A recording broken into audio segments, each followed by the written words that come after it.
আসসালামু আলাইকুম। American visa সেন্টারের সাথে যারা আছেন সবাইকে আন্তরিক শুভেচ্ছা। এবং বিষয়টা হচ্ছে আমরা দীর্ঘ ৭ বছর যাবৎ আমেরিকার এই B1, B2 ভিসা নিয়ে কাজ করি এবং বিভিন্ন সময়ে আপডেশন দেওয়ার জন্য ট্রাই করি। আপনারা জানেন যে আমেরিকার এই B1, B2 visa basically 5 years এর মাল্টিপল ভিসা। এখানে আসলে অনেক সময় আমরা আসলে অনেক বিষয় নিয়ে আসলে কনভারসেশন করেছি। বিভিন্ন মানুষের সাথে, বিভিন্ন ব্যক্তির সাথে। এখন বিষয়টা হচ্ছে একটা ব্যাপার নিয়ে আমরা আসলে ডিসকাস করতে চাই। একটু ডিফারেন্ট ইস্যু।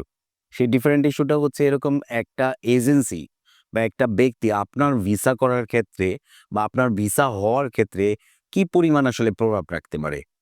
বা এখানে কোনো এজেন্সি বা কোনো ব্যক্তি আপনার ভিসা হওয়ার ক্ষেত্রে আপনাকে পিছিয়ে দিতে পারে কিনা বা আপনাকে এগিয়ে দিতে পারে কিনা এই ব্যাপারে একটু বিস্তারিত আলোচনা করব।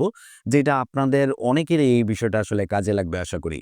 এবং আমরা আমেরিকান ভিসা সেন্টার যেই তথ্য প্রোভাইড করি আপনাদের কাছে এবং বিভিন্ন সোশ্যাল মিডিয়ার প্ল্যাটফর্মে, পাশাপাশি হচ্ছে ওই ওভার দ্য সেমিনারে, ওভার দ্য ফোনে, নানা রকম প্ল্যাটফর্মে।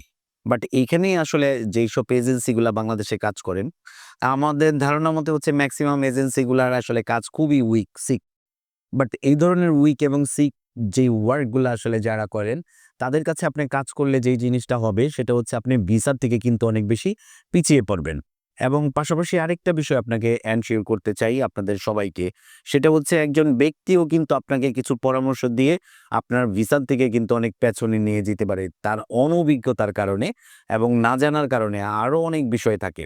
বাট সেই বিষয়গুলা নিয়ে আসলে বিস্তারিত বলব। একটা ভালো এজেন্সি বাট আপনাকে যদি প্রপারলি গুছিয়ে দেয়, আপনি কিন্তু ভিসার জন্য 80-90% এগিয়ে যাবেন। বাট একজন ব্যক্তি সে অনেক ভালো বোঝে, ভালো এক্সপার্ট হতে পারে, তার কোনো প্রতিষ্ঠান নেই, এরকমও হতে পারে। সো আপনার কাছে আসলে ব্যক্তিটা প্রপার কিনা বা আপনার যেই ব্যক্তি বা যেই প্রতিষ্ঠান আপনার কাজ করছেন, সে আপনাকে আসলে প্রপারলি চমৎকারভাবে প্রেজেন্ট করতে পারছেন কিনা। বাট ইন্টারভিউর একটা পার্ট আলাদা থাকে, যেটা হচ্ছে আপনার নিজেকে প্রেজেন্ট করতে হয়। বাট সেই পার্টটা আপনার দায়িত্বে থাকবে। বাট আদার্স যে পার্টগুলো থাকে, সেটা ভিসা ইন্টারভিউ আগে যাওয়ার আগ পর্যন্ত যতগুলো পার্ট থাকে, সেই পার্টটা যে কাজ করছে, যে কোনো অর্গানাইজেশন হতে পারে, কোনো ব্যক্তি হতে পারে, সে আপনার কেসটা বুঝে এবং ভিসা পাওয়ার মতো করে আপনার প্রোফাইলটাকে ক্রিয়েট করতে পারছে কিনা এবং সেই টোটাল বিষয়টা আপনার মাথাতে সেটাকে সেট করে দিতে পারছে কিনা এবং আপনাকে বলার ক্ষেত্রে সহযোগিতা করতে পারছে কিনা, এরকম কোনো প্রতিষ্ঠান বা কোনো ব্যক্তি যদি এইভাবে আপনাকে গাইড করে, তাহলে কিন্তু আপনি ভিসার জন্য মিনিমাম 80 থেকে 90% আপনার সহজ একটা প্রক্রিয়া তৈরি হয়ে যাবে এবং এই সহজ প্রক্রিয়ার মাধ্যমে আপনি কিন্তু আপনার ভিসাকে, কাঙ্ক্ষিত ভিসাকে আপনি গেইন করার অনেক কাছাকাছি চলে যেতে পারবেন। আর কিছুটা অংশ আপনার হাতে থাকবে, যে অংশটাকে আমরা আসলে বলি যে যখন আপনি আমেরিকান এম্বাসি ফেস করবেন, জানেন যে আপনারা সকলেই জানেন আশা করি, সেটা হচ্ছে এটা একটা ইন্টারভিউ বেস ভিসা।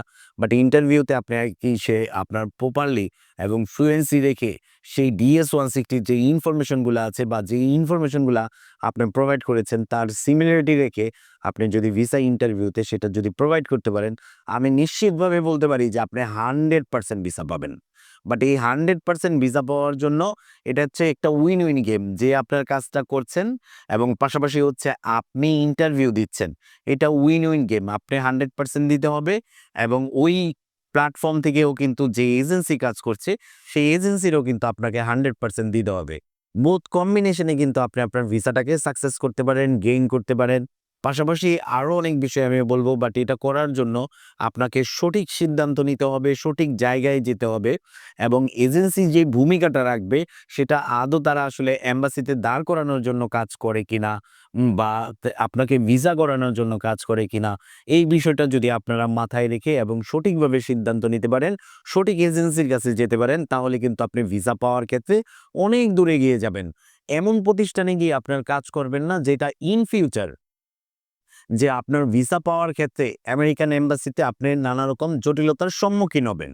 বাট এই সম্মুখীন যেন না হন, যার কারণে আপনার প্রপার এজেন্সি বা প্রপার ব্যক্তিকে আপনাকে খুঁজে নিতে হবে, যারা আপনার ভিসা পাওয়ার ক্ষেত্রে সহযোগিতা করতে পারবে, আপনাকে এগিয়ে নিতে পারবে।